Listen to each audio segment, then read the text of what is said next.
Abra sua Bíblia, a palavra de Deus, lá no livro de Josué.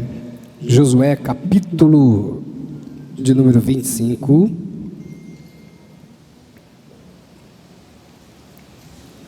Josué 25. Versículo de número 15. Texto áureo, texto muito bom, né, de pronunciar. Amém? Josué. Por mais que a gente tenha aqui no telão, a gente tem que se familiarizar com as Escrituras. Tudo para a gente é muito cômodo, né? Eu me lembro, eu sempre tive muita resistência há muitas coisas, muitas novidades. Talvez isso seja bom, talvez seja muito ruim. Por exemplo, eu tive muita resistência a algumas tecnologias na igreja, como a Bíblia pelo celular, porque às vezes a gente não manuseia, né? A gente precisa ter essas habilidades. Outra coisa que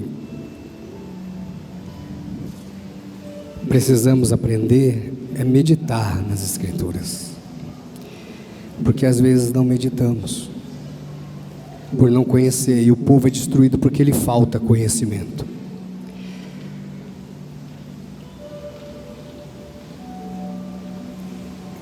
Josué, neste capítulo, o texto vem narrando vitórias e milagres.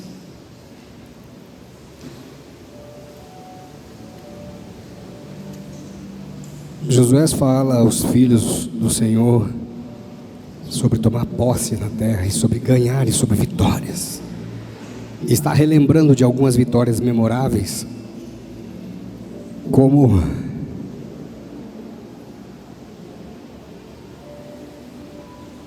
a travessia do Jordão e a vitória em Jericó. Às vezes nós somos tão abençoados que esquecemos que é Deus que abençoa. E os milagres do Senhor se transformam em coisas comuns,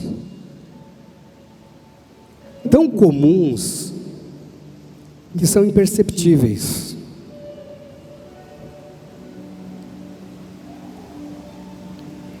Por que são imperceptíveis? Porque elas estão lá e a gente não percebe o que está lá. Antes, você via isso em Êxodo, quando o Senhor está presente o tempo todo, durante o dia com uma nuvem, e à noite uma coluna de fogo. Maná e codornizes. Quando nós recebemos milagre todos os dias, por exemplo, tem um milagre que nós não percebemos, mas está presente em nós todos os dias. Respira bem fundo. Respira. Diga para o seu irmão assim: estou vivo. Quantas pessoas esse ano já partiram? Quantas pessoas próximas de você, ou próximas da sua casa, ou próximas de alguém próximo de você já partiu? E você tem o milagre da vida. E o maligno, ele arrumou uma estratégia tão fenomenal, uma estratégia tão forte. E essa estratégia é: vou preocupá-los com o futuro, vou culpá-los pelo passado. Preocupá-los com o futuro e culpá-los pelo passado. Então todo dia, todo presente, que é o dia de hoje, nós gastamos nos culpando por ontem, e não conseguimos mais governar sobre o nosso futuro. E cada dia passa a ser igual ao outro.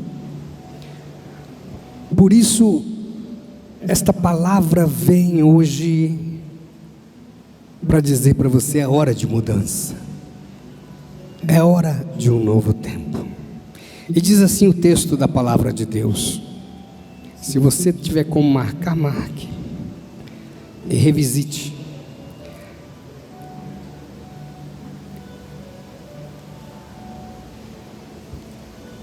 Mas se vocês não quiserem servir ao Senhor, escolham hoje a quem servir. A quem servir.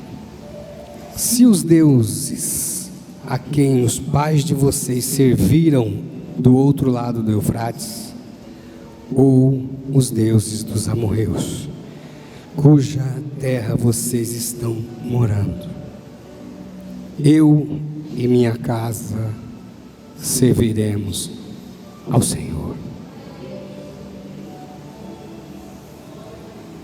Eu e minha casa serviremos ao Senhor. Versículo 14 diz assim: agora, pois, temam ao Senhor e o sirvam com integridade e com fidelidade. Joguem fora os deuses que os pais de vocês serviram do outro lado do Eufrates e no Egito, e sirvam ao Senhor.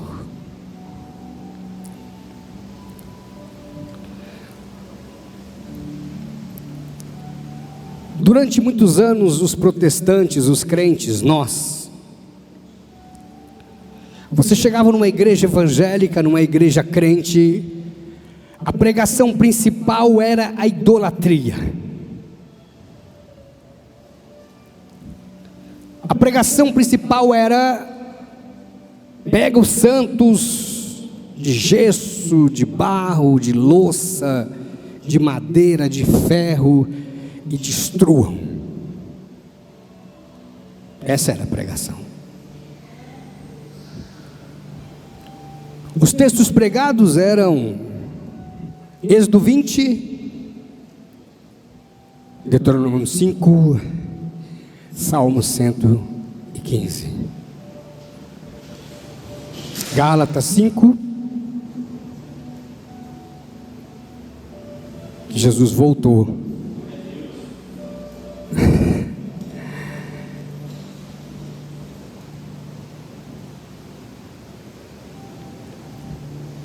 Apocalipse 22.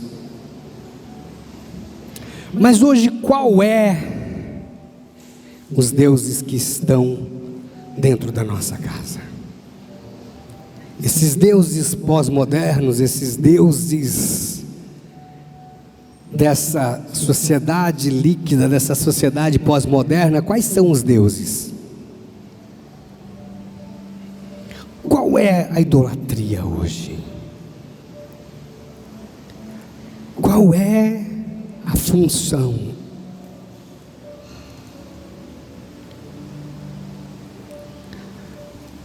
Que tem destruído as famílias, que tem tirado da presença de Deus, que tem tirado da comunhão. Queridos, antes eu vivi isso, eu não sei quem viveu, alguns irmãos e irmãs aqui devem lembrar disso. Quando você ouvia falar que um vizinho divorciou, era um escândalo, independente da religião. Era um escândalo.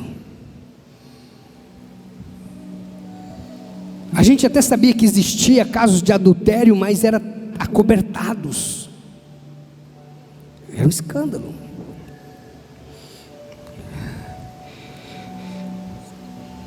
E hoje isso está naturalizado.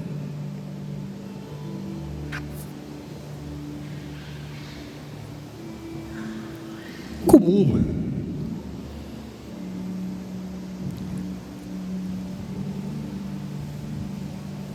Crianças que recebem a seguinte indagação quando têm os seus pais ainda casados. Por exemplo: Uma sala de aula é quase que incomum ter crianças com os pais casados. Na sala do meu filho, ele é um dos poucos casos que ainda os pais são casados.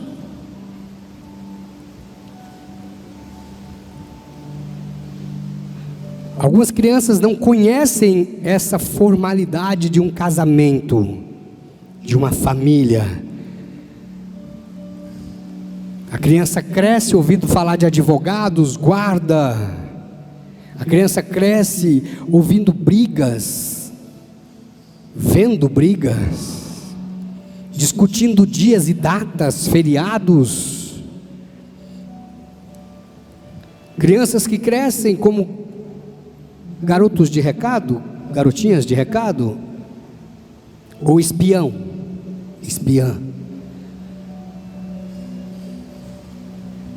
Porque a família tem se dissolvido. E é interessante, e é chocante ao mesmo tempo, e é uma coisa absurda. E aqui estou fazendo uma análise. Você, cristão, você, irmão e irmã, que professa a palavra de Deus muitas vezes sem conhecê-la, não por falta de estudo, de curso, por oferta da igreja, mas por vários motivos, dentre os quais preguiça é uma delas. Porque a palavra do Senhor diz: errais e não conhecer as Escrituras, porque cuidar ter nela a vida eterna.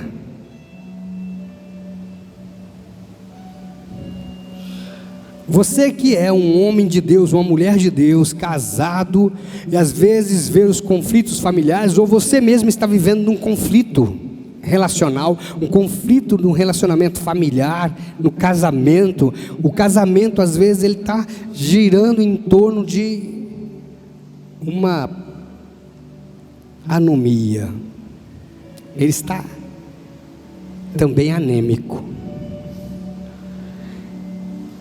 E nós vemos os homens e as mulheres não acreditando no casamento, não acreditando na família, e de repente vem os casais homoafetivos querendo se casar, adotar filhos ou ter filhos de várias outras formas, querendo constituir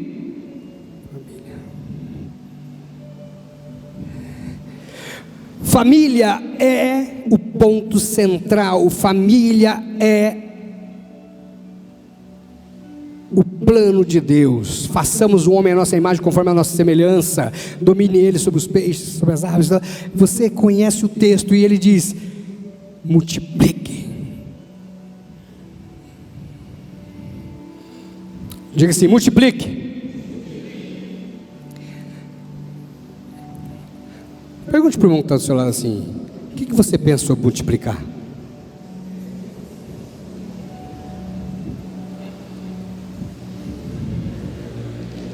Ah, eu não quero ter filho não. Deus me livre, é o que o diabo quer que você pense.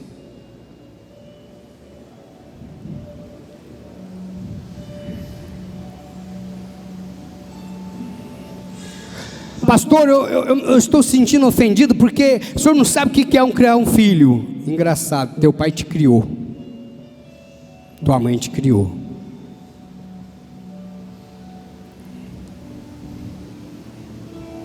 Porque hoje nós não temos filhos para que os filhos sejam herança do Senhor. Nós temos filho para mostrar o nosso narciso, para mostrar nossa vaidade, para projetar na criança aquilo que nós não fomos ou aquilo que nós queríamos ser. Então tratamos as crianças como bibelôs, como um modelo, e esquecemos que a família tem sido atacada nas novelas, atacada nas redes sociais, atacada na escola, atacada de todas as formas, as crianças. Eu me lembro um dia que eu cheguei no meu filho e falei: filho, você vai ser médico? Ele falou: médico, pai? Mas então o que você quer ser quando crescer? Eu posso ser qualquer coisa. Eu falei: quem te ensinou isso? Nós pais, mães, nós temos que dar destinos, nós temos que orientar, nós temos que preparar, nós temos que, claro, deixar a criança, quando ela tiver a maioridade, ela destrinchar, ela ir.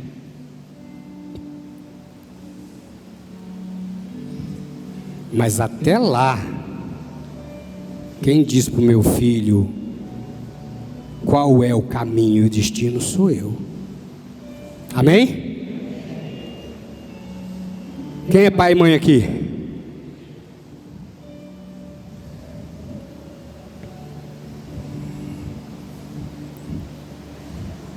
Vocês entenderam, né? Mas a sociedade moderna está dizendo: não, você não pode ter muitos filhos. Não, você não deve ter filhos. Filhos dá custo alto, filho dá trabalho, filho faz isso, filho faz aquilo, família, e aí nós vamos destruindo a concepção de família.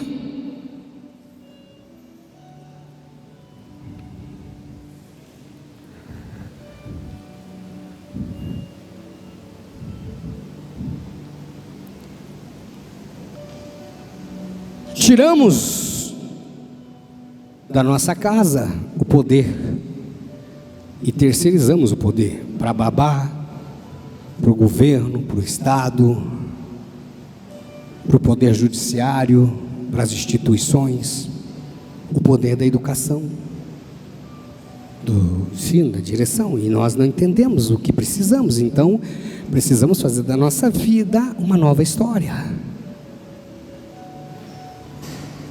Ah, mas isso, pastor, é antiquado. Sim, porque Jesus Cristo é o mesmo ontem, hoje e eternamente. Esses movimentos já aconteceram em outras épocas. Aconteceu quando surgiram filósofos, quando surgiram pessoas falando: olha, Deus está morto, Deus não existe. Família não existe, poder paterno não existe. O pai hoje não pode exercer a sua paternidade, o pai tem que ser aquela figura, não é mais o provedor. Em alguns casos o pai passa a ser um pateta ou bobo da corte da casa.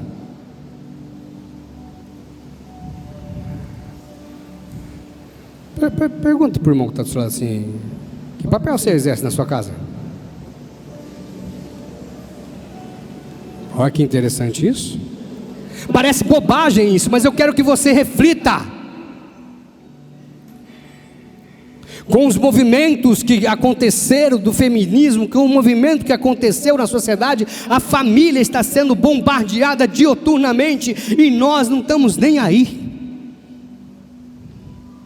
A igreja não está nem aí. A igreja está preocupada com estilo, a igreja está preocupada com som, a igreja está preocupada com aparência, a igreja está preocupada com ser legal. Nós precisamos ser legal, nós precisamos ser uma atração, nós queremos ser uma atração, nós queremos que a igreja, eu quero, meu irmão, eu quero que essa igreja esteja abarrotada de gente, com culto de manhã, de tarde, de noite, 2 de manhã, 2 à tarde, 2 à noite. Eu quero que a igreja tenha culto de segunda a segunda. Eu quero. Mas o que eu estou ensinando para a igreja? Não é raro dentro da mesma igreja, o irmão casou com a irmã, largou da irmã, casou com outra, a irmã casou com outro, e virou aquela salada de fruto, todo mundo conhece todo mundo, e virou a sodomia.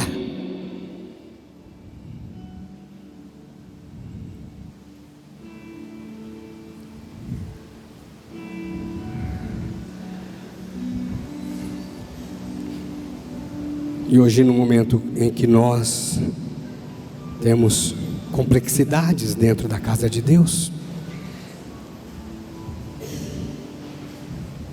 precisamos nos mover. E precisamos nos mover dentro da nossa casa, da nossa família. E aí vem aquela pergunta. Vem aquela pergunta que não quer calar.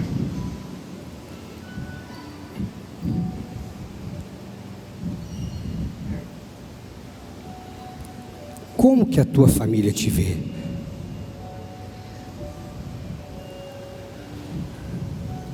Um crente cachaceiro?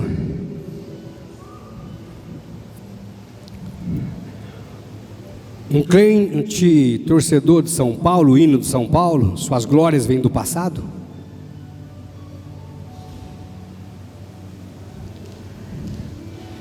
Como que a tua família te vê? Um homem de Deus, uma mulher de Deus? Uma pessoa que é exemplo?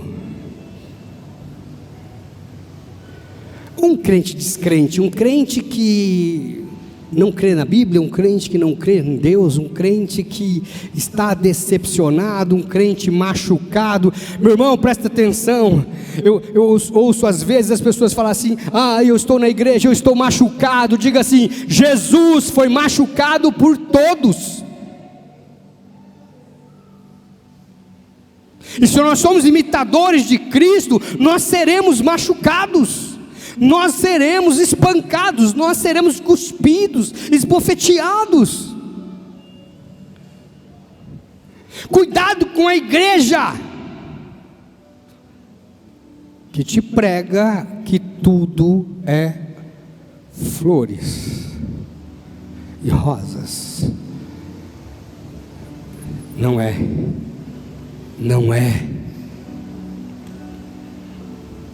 Você vai ser traído, você vai ser humilhado, você vai ser esbofeteado, você vai ser enganado, mas não por Jesus. No mundo tereis aflições, mas tende bom ânimo, eu venci o mundo. E olha que interessante, se você crê no Senhor Jesus, você e sua casa será salvo. Atos traz isso para nós. A palavra de Deus lá em Atos 16:31 diz: se eu crer no Senhor Jesus, eu serei salvo e minha casa será salva. Como fazer um novo tempo? Porque o Senhor é novidade de vida, amém? O que eu faria para que amanhã fosse diferente de hoje? O que você faria para que amanhã seja diferente de hoje? O que você pode fazer? Talvez a gente podia parar de reclamar, sim ou não?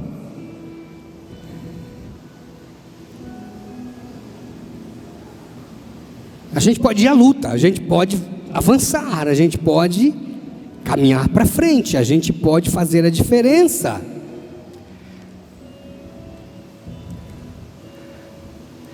Para que nós tenhamos um novo tempo na nossa vida, nós precisamos nos posicionar, nós precisamos marcar quem somos nessa terra.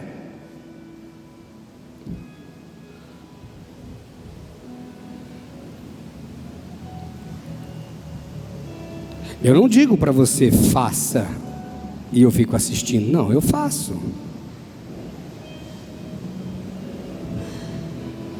Eu tenho que fazer. Ore, eu tenho que orar. Busque, eu tenho que buscar. E eu pergunto para você: você tem orado? Você tem buscado? Às vezes a gente reclama e a gente não entende isso, meu irmão. A gente não toma decisões, a gente não toma atitudes, nós não vamos para frente. Eu fico reclamando: minha família é isso, minha casa é aquilo. Tá, e o que você fez para mudar? Eu reclamei para o pastor, eu reclamei para o amigo, eu reclamei para o fulano, para o ciclano, para o beltrano.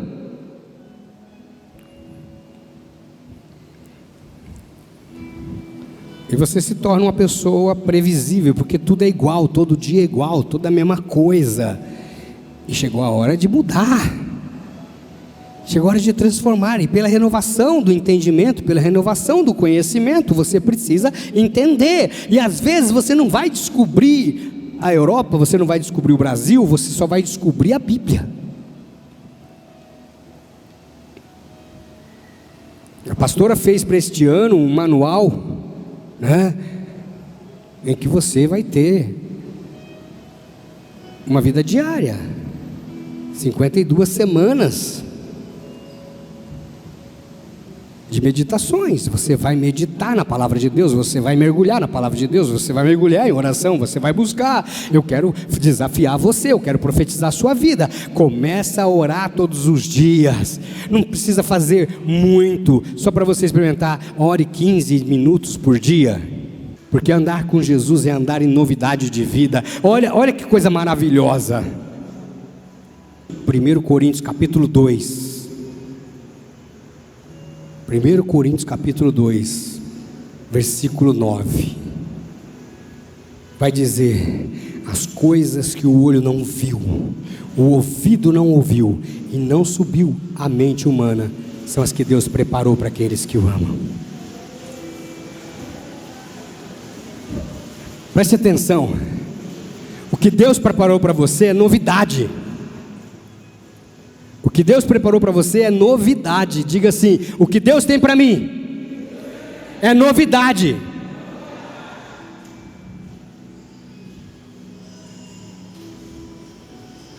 Josué diz para o povo: vocês escolham quem vai servir.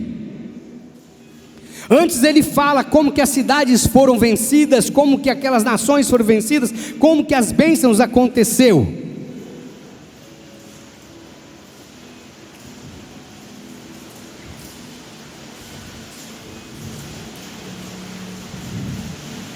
Só que nós queremos isso?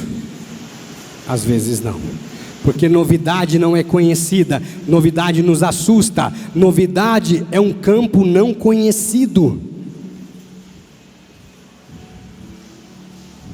Nós queremos novidade, nós queremos causar novidade sem mudar a nossa vida. Às vezes nós queremos fazer o seguinte: eu vou mudar de igreja, eu vou mudar de trabalho, eu vou mudar de cidade, eu vou mudar de núcleo de relacionamento, eu vou mudar de bairro, porque isso é novidade. Não, isso não é novidade. A mudança para você ter novidades na sua vida é dentro. Amém? Andar com Cristo é andar em novidade de vida.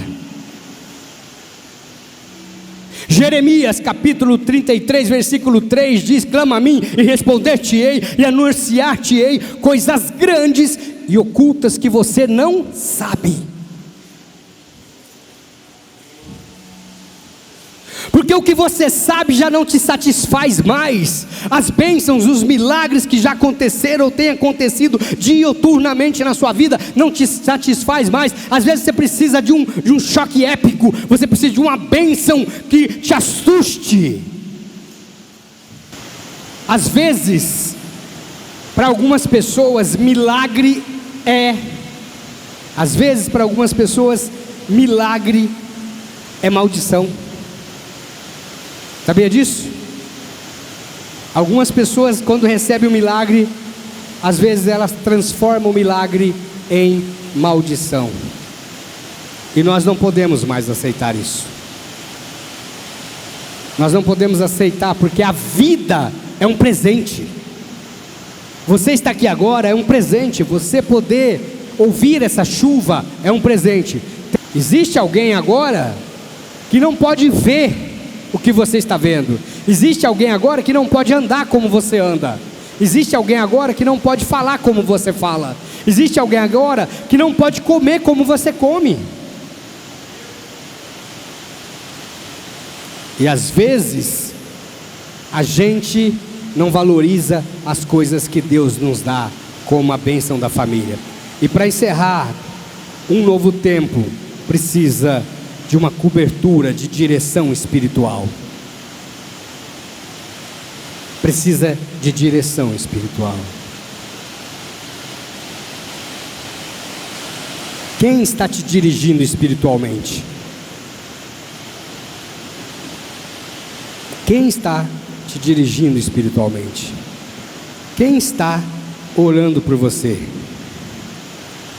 Quem está abençoando a sua casa? Hoje nós temos recorrido a pessoas de internet. Hoje nós temos recorrido a pessoas que são influenciadores, que vivem uma vida destruída em casa, destruída no trabalho, mas vai para a rede social e passa de santo, de homem de Deus, de mulher de Deus, de pessoa primaz, e às vezes engana muito. E a palavra de Deus tem dito isso: nos últimos dias surgirão muitos falsos profetas, e enganarão a muitos. Eu quero orar com você, eu quero orar por você. Precisamos em que você, mãe, seja uma intercessora.